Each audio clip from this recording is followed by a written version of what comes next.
वर्ष की 2022 की शुरुआत में अभी ये दूसरा ही दिन है, तो हम लोग ये कृषि का सम्मान सोहरा संपन्न करने जा रहे हैं। कोरोना काल में और लॉकडाउन के बाद ये 2 साल के बाद का ये पहला बड़ा प्रोग्राम है। मतलब जब ऐसे मन उत्साहित हो रहा है और सभी नारी शक्ति का सम्मान और कृषि का महिला सम्मान सोहरा में आने के लिए, उपस्थित होने के लिए सभी दूर दूर हाजिर है। तो ये उपस्थिति उनकी हम आदिवासी डेवलपमेंट इनिशिएटिव एवं प्रतिभा शक्ति विदर्भ की ओर से हम लोग उनका शब्द सुमन से स्वागत करते हैं और इस कार्यक्रम की हम लोग शुरुआत करते हैं। मैं यहाँ पे आमंत्रित माननीय दादाजी कोठे, जिनकी वजह से ये कार्यक्रम, इसकी जो शुरुआत हुई है और ये पाउल झोला का आश्रम कोठे परिवार और एवं उनकी पूरी सहायता से जो टीम है, पूरा एंटायर ये टीम वर्क है, उसकी वजह से इनकी यहाँ पे शुरुआत हुई। और ये पुरातन काल से नारी शक्ति का जो योगदान रहा है वो बहुत ही महत्वपूर्ण है। पूरा मुगल काल से नारी जो थोड़ा महत्व कम हुआ था, लेकिन उसके बाद में जो नारी शक्ति सुदृढ़ हो गई और उसका जो उत्कर्ष हुआ और सभी समाज के विविध क्षेत्र में नारी शक्ति का योगदान बढ़ गया। डेवलपमेंट इनिशिएटिव के जो सचिव है माननीय श्री वल्लभ जी कोठे, इन्हें आमंत्रित करती हूँ कि वो माननीय दादाजी कोठे का परिचय देना ये एक यानी सौभाग्य की बात है मेरे लिए।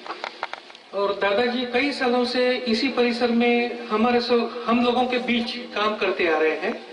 ये ध्यान में लेते हुए उनका परिचय करना, ऑलरेडी सब लोगों के साथ उनका परिचय हो चुका है, फिर भी मैं थोड़ा मेरी तरफ से प्रयास करता हूँ। दादाजी कोठे, इनका नाम है जयंत मोरेश्वर कोठे। ये मूलतः नागपुर के रहवासी है।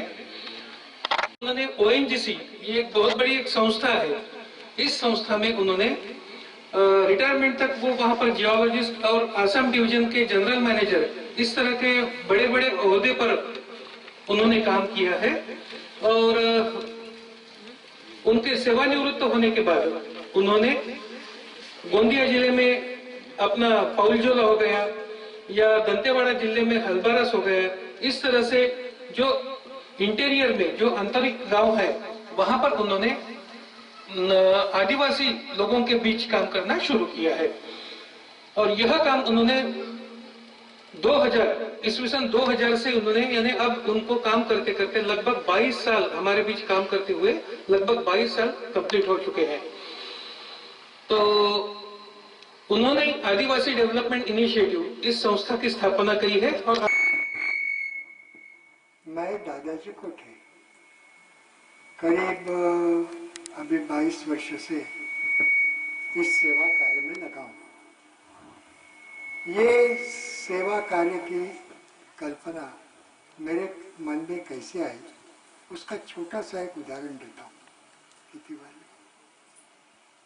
मैं जब जियोलॉजिस्ट करके काम कर रहा था, तब निबिड़ अरण्यों में मेरा काम त्रिपुरा में हुआ।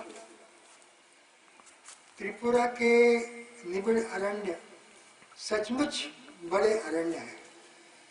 बड़े अरण्य नाम ऐसा इसलिए देता हूँ कि इधर के विभाग में जो हम देख रहे हैं, वन विभाग बोलो या किसी विभाग से बोलो, वो अरण्य मेरे लिए है ही नहीं।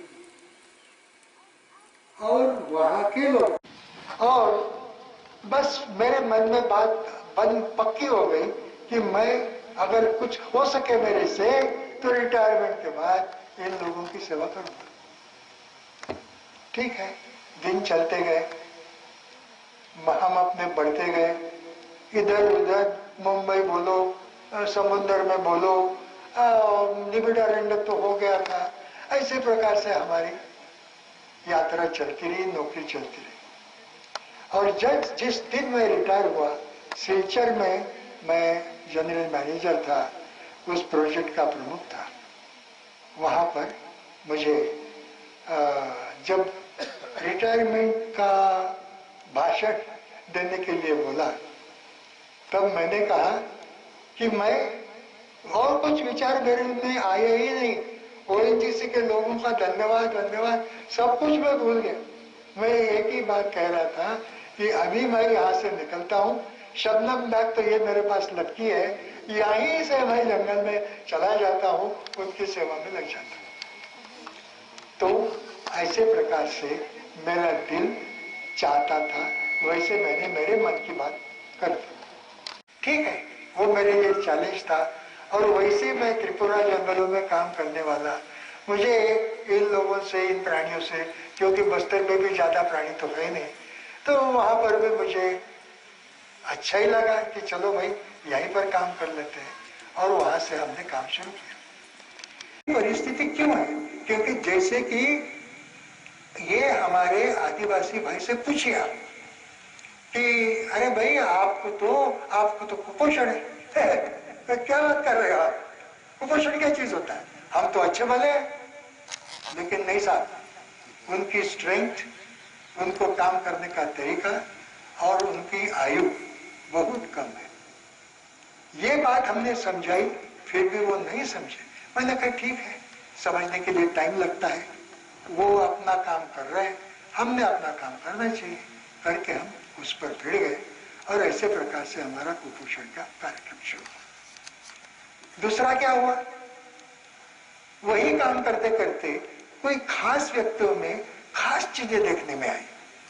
जैसे कि हम उसको बोलते हैं मून फेस, मतलब गोल चेहरा। उसमें लगता है देखने के बाद, किसी को भी देखो आप तो उसमें से पेल मतलब फीका चेहरा लगता है। ऐसे चेहरे देखने को मिले और वो हमने पढ़ा था कि ये मून फेस है और इसका मतलब है शायद कैनॉट से 100%, लेकिन बहुत बड़ी तादाद में उसको सिकल सेल है।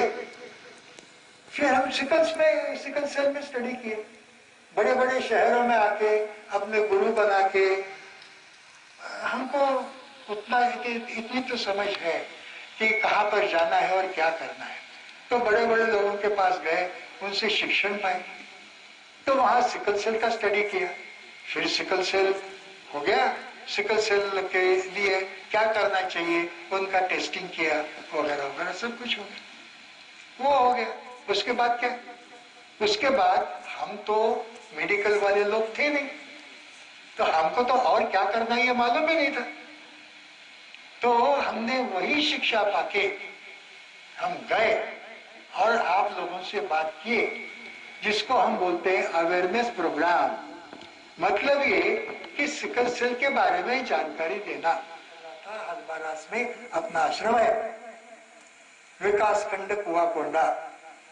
तो वहां पर के लोगों में जब हमने ये बताया और दिखाया, तब उनके कुछ तो समझ में आया। और हमने फिर अवेयरनेस प्रोग्राम मतलब उनको बताया उसके बारे में। सातत्य, 5 लोग रहे तब भी बोलना, 50 लोग रहे तब भी बोल, 500 लोग रहे तब भी बोल। सरकार बोलता है कि अरे क्या है 5-5 लोगों में बातें करते हो? अरे मैंने कहा यही तो काम के लोग हैं, यही तो 5 लोगों को भीड़ में कभी नहीं जाएंगे।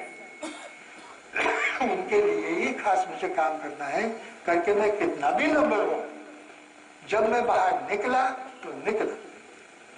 जो भी कोई मिले, रास्ते पर मिले, अंदर मिले, मैं अपनी बात करता।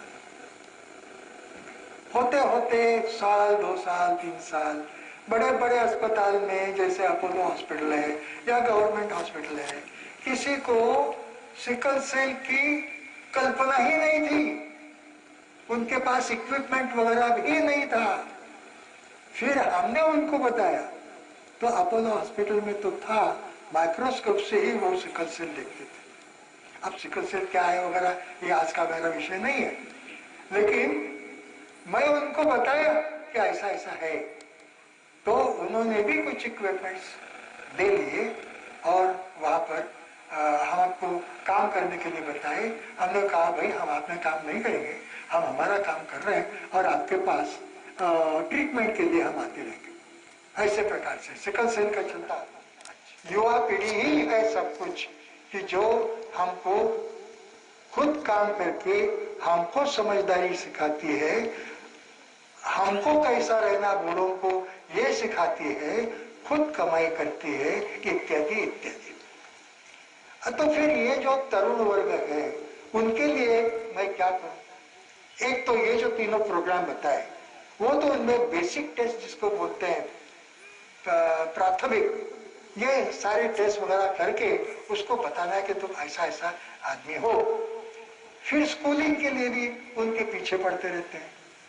स्कूलिंग के लिए आपको मालूम है यहाँ पर कोई किताब खोलता नहीं, पढ़ता वढ़ता कोई है नहीं, उसके पीछे पड़ गए और बहुत कुछ हमने किया, कर रहे।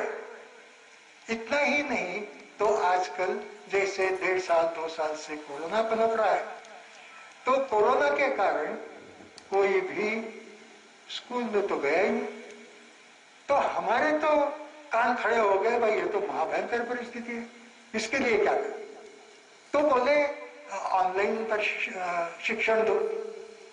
अब हमको खैर ऑनलाइन क्या है इतना ही मालूम है, बाकी कुछ मालूम नहीं।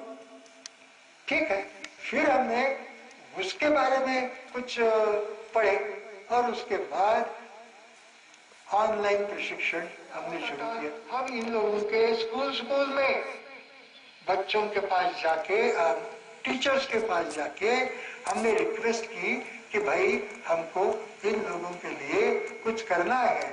तो आप मैथमेटिक्स वाले हो तो आप इनको मैथमेटिक्स पढ़ाएंगे, 10वीं के हैं, 9वीं के हैं, 8वीं के, 11वीं के, 12वीं के।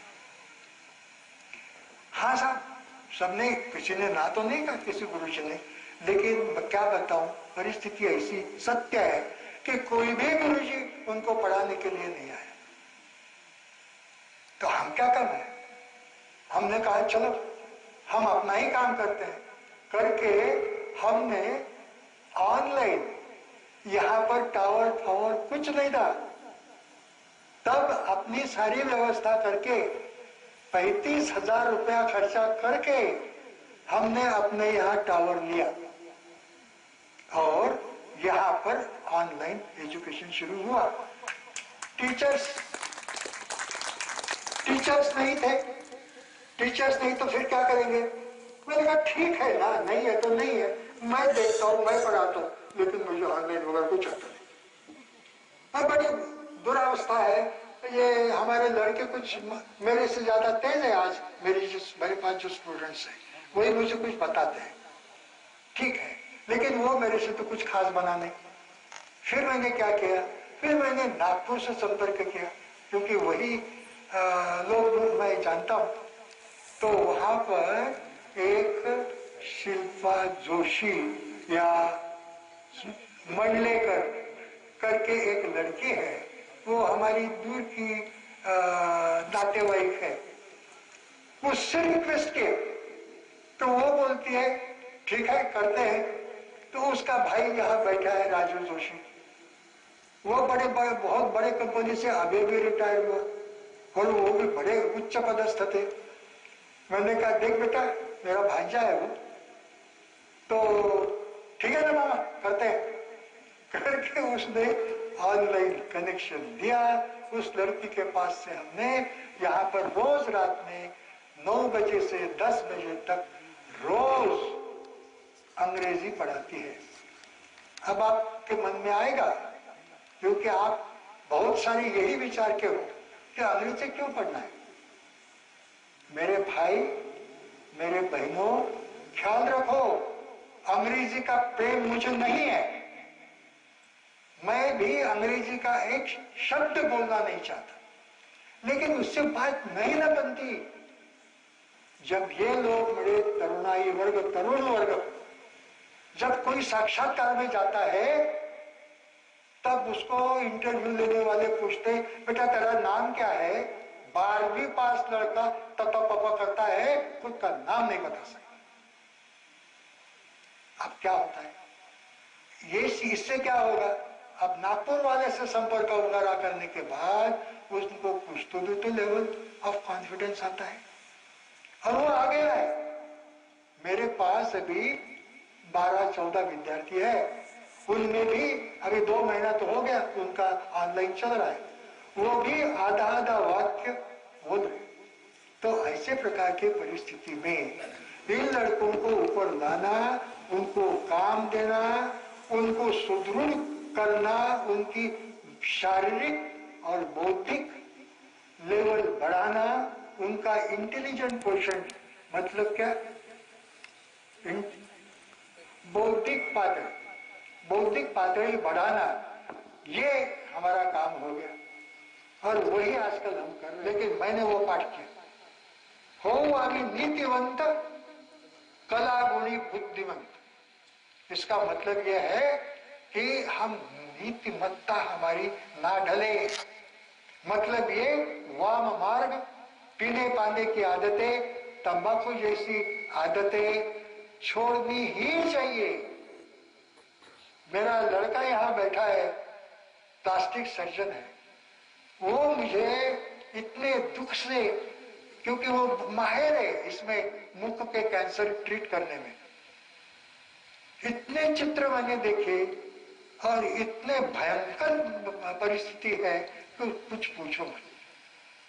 लेकिन आपकी तो आदतें, जिसको हम क्या बोलते हैं, संस्कृति। अब संस्कृति मतलब क्या, संस्कृति का मतलब है समकृति। संस्कृति का छोटा अर्थ है समकृति। समकृति मतलब क्या, एक जैसी कृति। मतलब क्या, मतलब ये कि एक मेरा मित्र तंबाकू खाता है, चल यार मेरे भी थोड़ा सा दे, मैं भी खा लेता हूँ, ऐसे करके वो आदत बन जाती है। वैसे दारू की परिस्थिति है। अब दारू की कितनी दयनीय परिस्थिति है, ये तो मैं, ऐसा आदमी यहाँ पर मुझे समाज में बिठाना है और यही अपना पेट ठीक ठाक अच्छे मार्ग से भरकर क्या करना है, अपना दूसरों को भी सिखाना है कि भाई ऐसे रहो। वही आपका स्पुतनिक बन गया। मतलब समाज में, हर एक समाज में हमारे 2-4 विद्यार्थी अगर गए तो समाज का भविष्य तो अच्छा होने वाला है, इसमें कोई संदेह नहीं। तो यहाँ के लड़के, एक तो मेरा सरपंच बन गया है, 10वीं पास करने में उसको बहुत कठिनाई थी, लेकिन समझदार था, पुस्तकी ज्ञान में कम था लेकिन समझदार था, वो बन गया। फिर सीआरपीएफ, फिर पुलिस, ऐसे नौकरी में भी 30-40 हजार रुपया पगार भी आ रहे। तो ऐसे प्रकार से मुझे लगता है जब तक मैं जिंदा हूं तब तक ऐसा ही काम करता रहूंगा।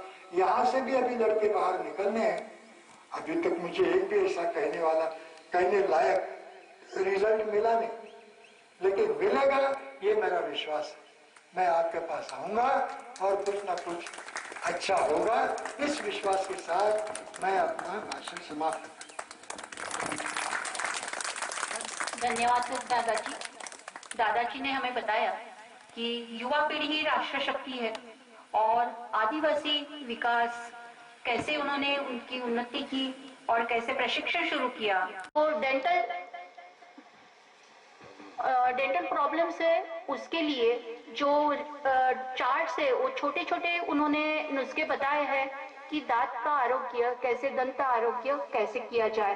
तो मैं माननीय दादाजी कोठे से विनती करती हूँ कि वो उसका उद्घाटन करें। दादाजी ने बताया कि जो शिक्षित हो रहे हैं यहाँ पे, ये सभी आश्रम के स्कूल में, और ये आश्रम के में बहुत सारे बच्चे शिक्षित हो रहे हैं, वो सभी विविध को मन की शक्ति देना, मन विजय करे,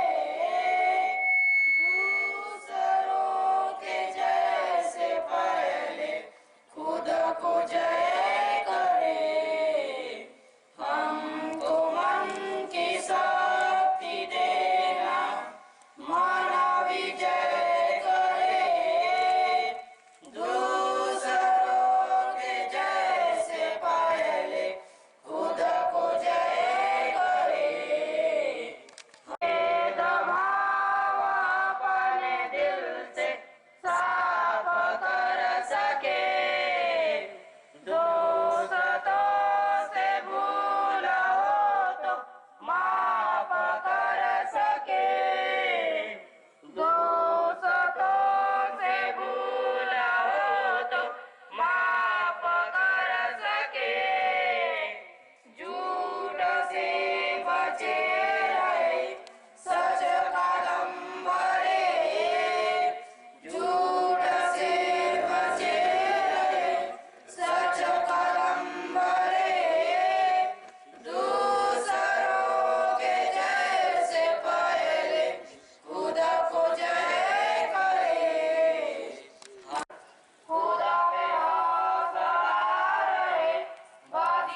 धन्यवाद।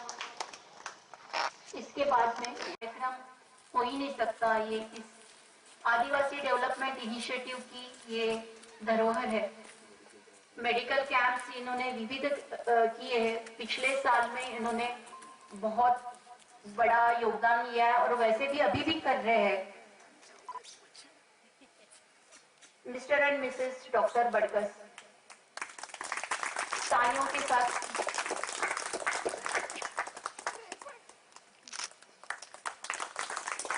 दो शब्द बोलना। हाँ। आदरणीय शुरू है ना?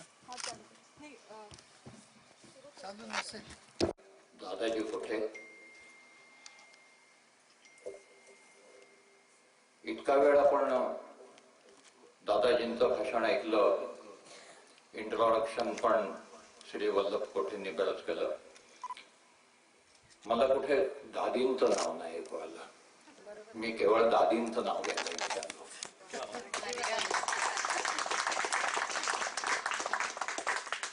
दादाजींचं जे काम आहे ते आम्ही गेल्या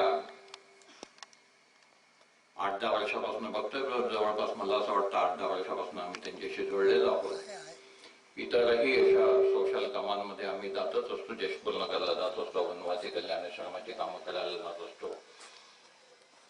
आणि हे जे काम आहे, ज्या तडपेनी ते बोलले तितक्याच तडपेनी ते काम करत असतात, ह्याची जाणीव सुद्धा आम्ही कित्येकदा घेतलेली आहे.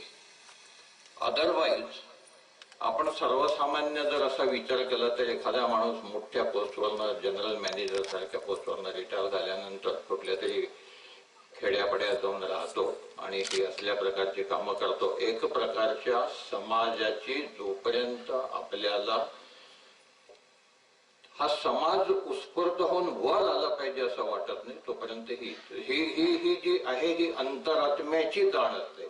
आणि ही त्या अंतरात्म्याची जाण ही बाहेर आली आणि त्या अंतरात्म्याच्या जाणीने आपण हे सर्व काम दादाजींचं बघतो आहे. जसं आपण सध्याच्या पॉलिटिकल ह्याच्यामध्ये म्हणतो ना, आम्ही कित्येकदा डिस्कस करताना असं म्हणतो की आपल्याला केवळ 10 मोदी तयार करायचे, हिंदू राष्ट्राचं स्वप्न, किंवा आपल्या संपूर्ण समाजाला एकत्र घेऊन चालणं हे निश्चितच येणाऱ्या 5-15 वर्षामध्ये शक्य होणार आहे. त्याचप्रमाणे केवळ असे फक्त आणखीन 100 दादाजी निर्माण होण्याची गरज आहे.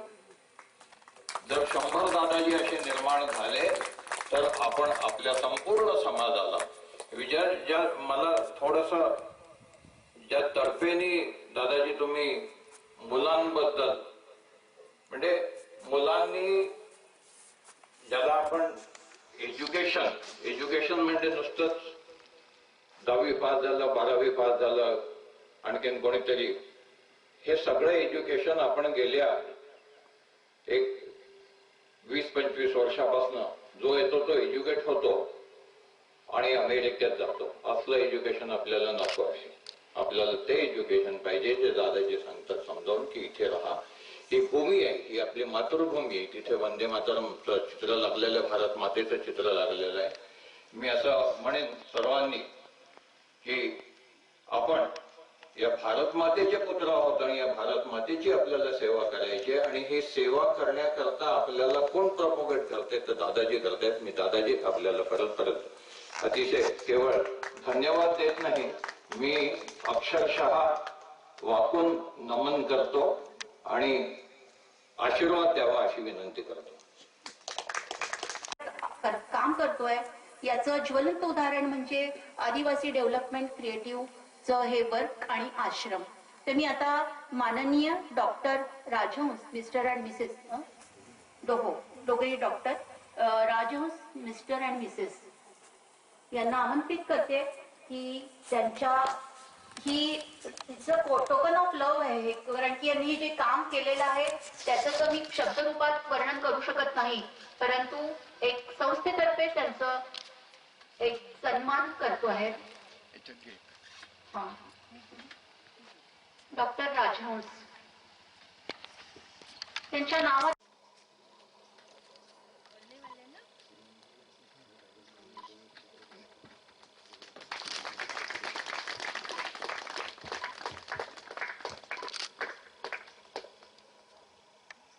जो काम किया है वो उसका हाँ? त्याला बोलायचं आहे नाही नाही त्यांना बोलायचं असेल तर बोलू शकतात. ना. ही चल बोल. विकासाचं उदाहरण आहे हे आमचं पोरग आहे.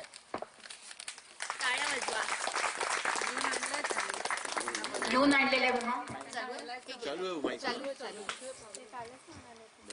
आप सभी का तहे दिल से धन्यवाद कि मुझे यहाँ पे 2 शब्द कहने का अवसर मिला। सबसे पहले तो मैं अपना परिचय देना चाहूँगा। मैं सुरेंद्र कुमार भोयर, बस्तर छत्तीसगढ़, दंतेवाड़ा जिला, हलबारास। आश्रम जब से चालू हुआ मैं तब से मतलब 1999 2000 आसपास से मैं दादाजी से जुड़ा हुआ हूँ और उनके साथ कार्य करते करते पढ़ाई भी कर रहा था साथ में। तो पढ़ाई के साथ फिर मैं आश्रम में कार्यकर्ता के रूप में काम करने लगा और आज मैं इस मुकाम पर हूँ कि मैं अपने पैरों पे खड़ा हुआ आश्रम के माध्यम से। और अभी बोलना चाहिए कि मैं वहाँ का गांव का सरपंच उस पे हूँ जी। और अभी मुझे 3 पद और मिल चुका है। मैं थोड़ा सा राजनीति में भी चला गया और कांग्रेस ब्लॉक उपाध्यक्ष हूँ, सर्व आदिवासी समाज का ब्लॉक उपाध्यक्ष हूँ, किसान संगठन उसका जिला उपाध्यक्ष हूँ। इस पद पर मैं रह के अभी कार्य कर रहा हूँ और आगे क्या कहूँ, बस मुझे दादाजी से प्रेरणा मिली, आश्रम से शिक्षा मिली आगे बढ़ने के लिए।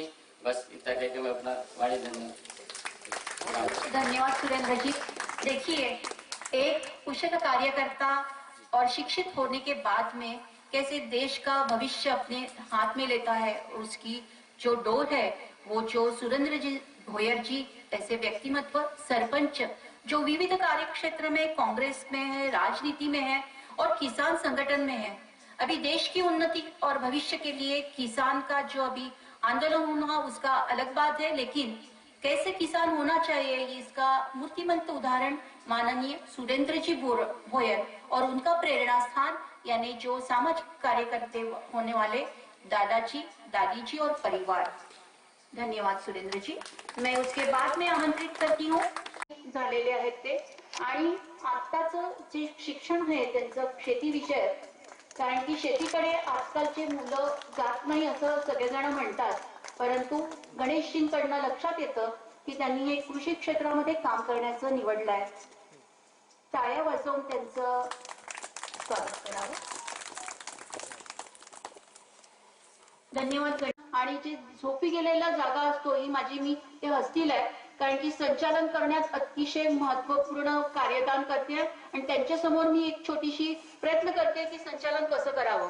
जरी ते हसत असतील तरी मी त्यांना बोलवते। माननीय संजयजी तत्ववादी, नाही नाही नाही नाही मोठी त्यांचा सत्कार माननीय दादाजी कोठी करतील।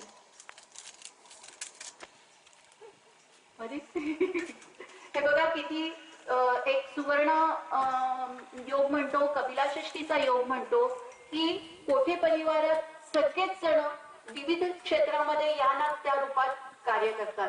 म्हणजे त्यांची सूनबाई आहे, मुलगा आहे, मुलगी आहे, जावई प्लस सून, नात आहे।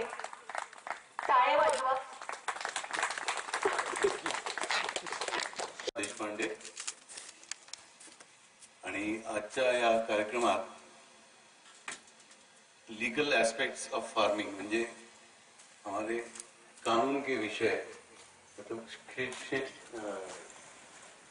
शेतीच्या विषयी कानून काय आहे आणि काय त्याच्यात तुम्हाला माहिती आवश्यक आहे। त्या स्वतः ॲडव्होकेट आहेत म्हणून त्या तुम्हाला त्याबद्दल आज सांगतील।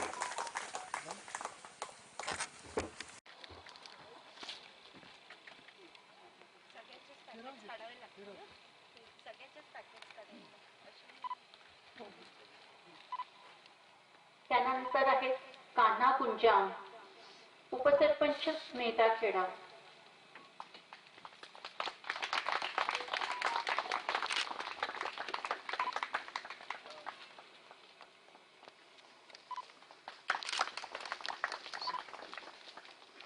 इसके इसके बाद मैं आमंत्रित करती हूँ कान्हा कुंचाम उपसरपंच मेहता खेड़ा।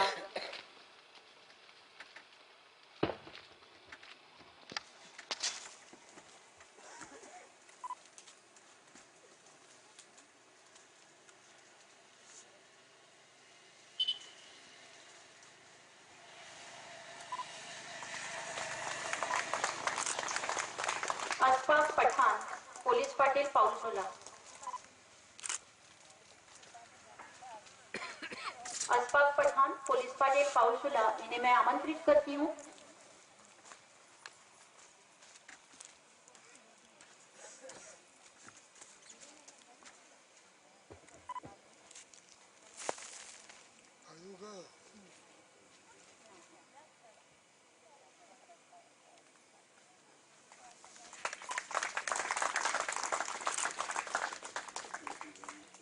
रमशिला कड़ीसाचा मैं आमंत्रित करती हूँ माननीय रमशिला जी को।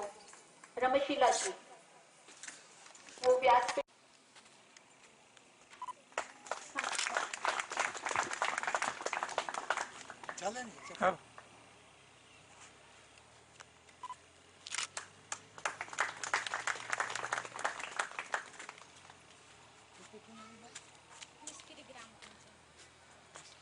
काय नाव आहे? रसवंती उसंडी. रसवंती ताई. हाँ हाँ धन्यवाद रसवंती जी।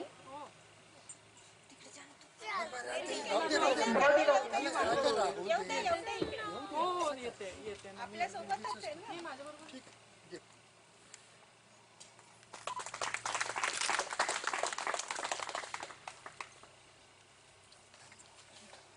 इसके बाद मैं आमंत्रित करती हूँ मीनाबाई काकोड़ी से। मीनाबाई ठीक है। उसके बाद में पुस्तकाया चिल्हाटी। पुस्तकाया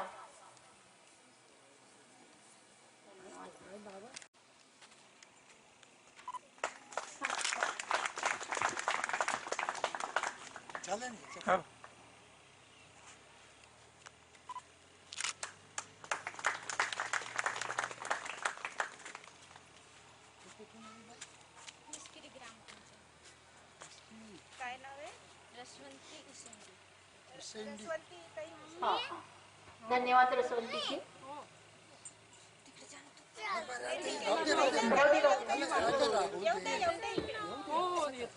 आपल्या सोबतच आहे ना. माझ्याबरोबर.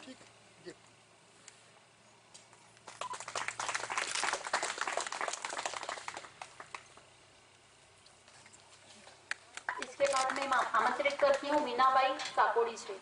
मीनाबाई उपस्थित है। उसके बाद में पुस्तकाया चिल्हाटी। पुस्तकाया बरसती है और ये तत्ववादी ये तत्वों के साथ चलती है और ऐसी वर्षा तत्ववादी हमें प्रतिभा शक्ति को मिली है। और प्रतिभा शक्ति ये प्रतिभावान जो व्यक्ति है सभी समाज के प्रतिभावान नारी व्यक्तिमत्व सिर्फ ये महिलाओं की प्रतिभा शक्ति है। ऐसे सुंदर और बड़ी संस्था जो पूरे भारत वर्ष में और भारत भर पूरा उसका शाखाएं है, ऐसे हमारा नागपुर यूनिट की जो प्रतिभा शक्ति है उनका अध्यक्ष पद घोषित करती है। ये बहुत बड़ी आहार तज्ञ भी है और इसके बाद में इनका जो बस्तर और पूरा जो एक आउटलेट है वो नागपुर में आदिवासी जो व्यक्तियों ने जो बनाया है उनके विकास के लिए वो एक यूनिट वहां पे नागपुर में चलाती है। उसका नाम रानबावरी है और उनका आहार तज्ञ और मतलब आहार के विषय में बहुत बड़ा योगदान है। ऐसी प्रतिभाशाली व्यक्ति माननीय वर्षाताई तत्ववादी को मैं आमंत्रित करती हूँ कि ये अपना उद्बोधन करें। मंच पर उपस्थित माननीय दादाजी कोठे और सभा में उपस्थित सभी मुझसे बड़े हैं उनका आशीर्वाद चाहती हूँ और सभी को मेरा नमस्कार। धीरे धीरे करके जैसे हमारा कार्यक्रम आगे बढ़ता गया मैं देख रही हूँ कि पूरा हॉल अभी भर गया है तो अच्छा लग रहा है। सभी का स्वागत है। जो स्मिता जी ने मेरा परिचय दिया है, असल में दादाजी के आशीर्वाद से मैं थोड़ा आगे निकली हूँ। ये मेरा सफ़र और आगे तक जाए ऐसी इच्छा रखती हूँ और कुछ मेरे हाथ से भी थोड़ा बहुत समाज सेवा में योगदान हो ऐसी ईश्वर से प्रार्थना करती हूँ। इसी उपलक्ष्य में मैं दादाजी से मिली थी। कोरोना वगैरह सब हो गया, पिछला साल हमारा बहुत सामाजिक स्तर पे थोड़ा सा कम पैमाने पे हम आगे बढ़ पाए। पर फिर मैंने दादाजी ने पूछा कि बेटा तुम यहाँ पे आ रहे हो, क्या करोगे? मैंने कहा पहले दादी के हाथ के लड्डू खाऊंगी, थोड़ा सा नाश्ता पानी करूंगी, वो सब हो गया। उसके बाद में फिर काम क्या करना है? तो मैंने कहा दादाजी यहाँ पे कुछ कर लूंगी। तो आई तो हूँ यहाँ पे। फिर उन्होंने पूछा कि किस क्षेत्र में काम करना चाहती हो? तो मैंने कहा मैं प्रतिभा शक्ति से जुड़ी हूँ। प्रतिभा शक्ति ऐसी संस्था है जो कि समाज में विज्ञान और तंत्रज्ञान इसके आधार पर महिलाओं के लिए काम करती है ताकि उनका जन जागृति हो और वो आगे बढ़ पाए, सशक्त हो। मैंने कहा फिर मैं सभी बहनों को मैं इकट्ठा कर सकती हूँ। तो मैं यहाँ पे कुछ गांव में गई हूँ। हमारे ईश्वर भाऊ हैं यहाँ पे जो ये सब काम संभालते हैं, वो मुझे लेके गए। 2-3 गांव में मैं गई, दादाजी भी साथ थे, हमारा परिचय हुआ। उसके बाद मैंने यहाँ पे थोड़ा सा सर्वे किया। उसमें समझ में आया कि यहाँ खेती बाड़ी ज्यादा पैमाने पे है।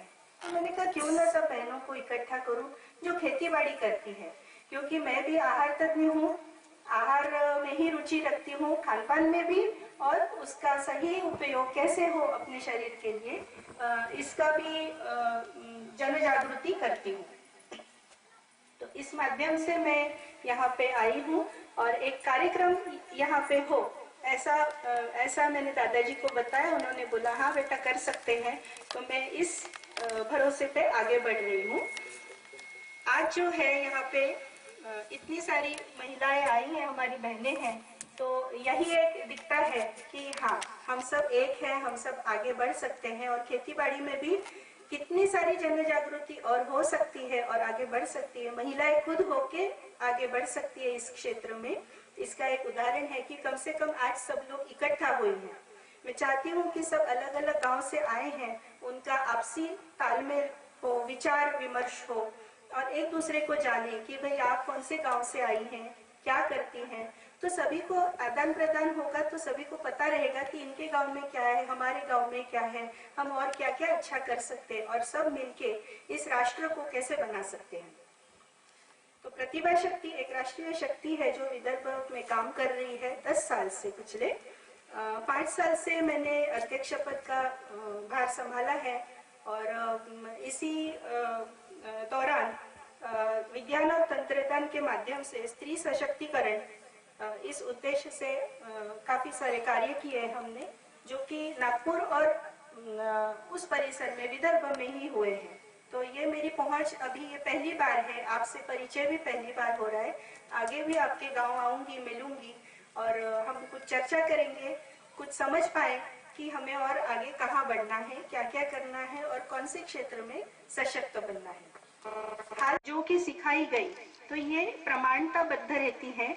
इसे सीखेंगे आप तो इसके लिए आपको कई जैसे खादी ग्रामोद्योग है, इनका आपको सहयोग भी रहेगा। तो आप इस क्षेत्र में भी आगे बढ़ सकती हैं और इसका एक लघु उद्योग शुरू कर सकती हैं।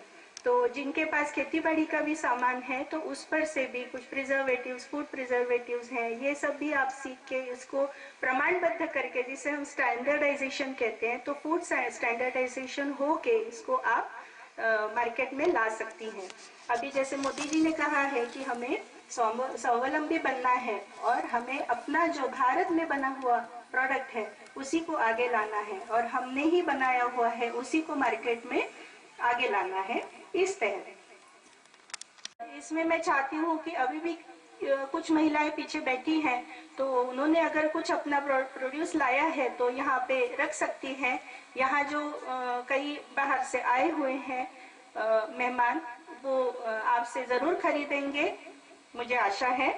और इस आज के जो हमने ये जो पौष्टिक गुणवत्ता के जो धान्य है उसका एक सब्जियां फल इत्यादि का एक उत्तम खेती कैसे करें इसकी जन जागृति हो, इस हिसाब से हमने ये कार्यक्रम रखा है, जहाँ पे आप मोबाइल, व्हाट्सएप, ऑनलाइन इन सब का उपयोग करके भी कई जगह मेरे ख्याल से आजकल सभी के पास मोबाइल है, तो इसका सदुपयोग करके आगे में हम मार्केट में और आगे तक कैसे पहुंच सकते हैं आसानी से, इसका प्रशिक्षण दिया जाता है।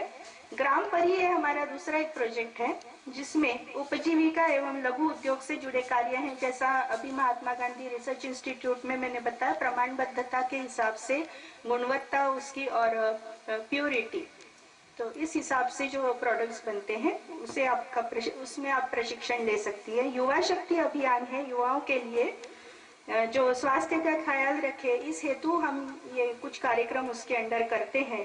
प्रकृति का जतन, घर आंगन में जैविक पद्धति से पौधे एवं औषधि कैसे उगाएं, इसके बारे में बताया जाता है। शक्ति स्थापना दिवस 22 मार्च को हम मनाते हैं, जो हमारा फाउंडेशन डे है, स्थापना दिवस है। इसमें एक जो है वो शक्ति प्रेरणा पुरस्कार और दूसरा जो है आय शक्ति सपोर्ट ऐसे दिया जाता है। तो जो शक्ति प्रेरणा पुरस्कार है ऐसे व्यक्तित्व को दिया जाता है जिन्होंने अपने क्षेत्र में बहुत अच्छा काम किया है, दूसरा समाज में उनका एक उदाहरण है और पहुंच पाती है और कुछ जन जागृति करके इसका सोसाइटी को, अपने समाज को फायदा होता है। पूरा उनका जितना काम किया हुआ है उसे हम उसका स्टडी करते हैं और फिर ये पुरस्कार दिया जाता है। शक्ति समर्पण दिवस 28 अक्टूबर को भगिनी निवेदिता के जन्मदिन पर मनाया जाता है। जैसे उन्होंने स्वयं को भारत के उत्थान के लिए समर्पित किया, उसी प्रकार आओ हम सब बहनें अपनी सेवाओं को राष्ट्र के उत्थान और निर्माण के लिए समर्पित करें। यही मेरा कहना है और यही मेरा मैसेज है। धन्यवाद। धन्यवाद वर्षाताई। जय जवान जय किसान। हमारे भूतपूर्व प्रधानमंत्री श्री लाल बहादुर शास्त्री जी ने यह नारा दिया था, देश की सीमा का रक्षक जवान और खेत में अनाज उगाने वाला किसान, दोनों ही वंदनीय हैं। जवान और किसान दोनों को मेरा विनम्र अभिवादन। आज की हमारी सत्कार मूर्ति श्रीमती मंदाताई जी गावलकर। इनका जन्म एक आदिवासी परिवार में श्री राउत जी के यहाँ हुआ। श्री राउत जी खेती करते थे। इनकी छत्र छाया में पली बड़ी मंदाताई 15 वर्ष की उम्र से ही खेती में रुचि लेने लगी। खेलने कूदने की उम्र में ये कड़ी धूप, वर्षा, ठंड में खेत में कमर कसकर काम करती थी। लोगों को समझने दीजिए मंदाताई। ओके।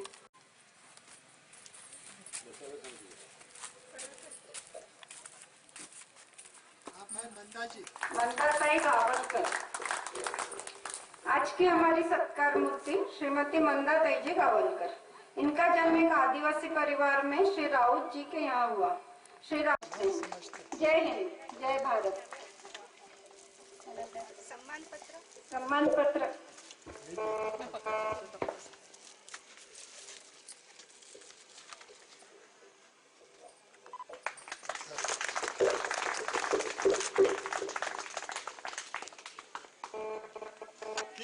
बरसती है और ये तत्ववादी ये तत्वों के साथ चलती है और ऐसी वर्षा तत्ववादी हमें प्रतिभा शक्ति को मिली है। और प्रतिभा शक्ति, ये प्रतिभावान जो व्यक्ति है, सभी समाज के प्रतिभावान नारी व्यक्तित्व, सिर्फ ये महिलाओं की प्रतिभा शक्ति है। ऐसे सुंदर और बड़ी संस्था जो पूरे भारत वर्ष में और भारत भर पूरा उसका शाखाएं है, ऐसे हमारे नागपुर यूनिट की जो प्रतिभा शक्ति है उनका अध्यक्ष पद घोषित करती है। ये बहुत बड़ी आहार तज्ञ भी है और इसके बाद में इनका जो बस्तर और पूरा जो एक आउटलेट है वो नागपुर में आदिवासी जो व्यक्तियों ने जो बनाया है उनके विकास के लिए वो एक यूनिट वहाँ पे नागपुर में चलाती है, उसका नाम रानबावरी है और उनका आहार तज्ञ और मतलब आहार के विषय में बहुत बड़ा योगदान है। ऐसी प्रतिभाशाली व्यक्ति माननीय वर्षाताई तत्ववादी को मैं आमंत्रित करती हूँ कि ये अपना उद्बोधन करेंगी। परंतु इस क्षेत्र में स्त्री भी अपना उल्लेखनीय योगदान दे सकती है। इसका परिचय गोंदिया जिले की श्रीमती मंदाताई जी गावलकर ने दिया है। अपने पिता के पद चिन्हों पर अग्रसर होने का दृढ़ निश्चय कर मंदाताई ने पारंपरिक एवं जैविक खेती का विस्तार किया और धान की विभिन्न प्रकार की खेती कर उत्पादन बढ़ाया। उन्होंने जैविक वनौषधियों का भी संगोपन और विस्तार किया। इसी तरह विविध जैविक फसलों का उत्पादन अन्य किसान भी करें, इसकी वो सबको सलाह देती हैं। विश्व में और भारत में वैज्ञानिक खोज से यह सिद्ध हो चुका है कि मानव जाति के लिए जैविक खेती ही सर्वोत्तम है। मंदाताई ने यह संदेश दूर दूर तक पहुंचाने का अपना कार्य आज भी जारी रखा है। उनके कार्य के लिए विविध पुरस्कारों से सम्मानित तथा प्रोत्साहित किया गया है। इस हर हुनरी व्यक्तित्व की धनी श्रीमती मंदाताई जी गावलकर को सम्मान पत्र प्रदान करते हुए हम हर्ष का अनुभव करते हैं। अभिनंदन मंदाताई।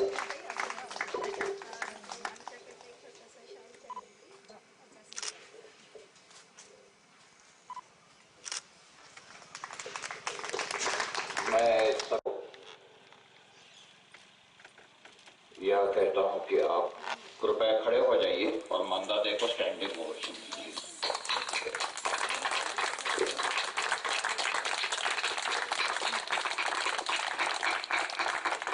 करण्यासाठी आमच्या प्रतिभा शक्तीच्या कार्यकर्त्या अश्विनी कुकडे यांना मी आमंत्रित करते आणि माननीय प्रतिभाताई फुंडे यांना विनंती करते की त्यांनी पण व्यासपीठावरती यावं।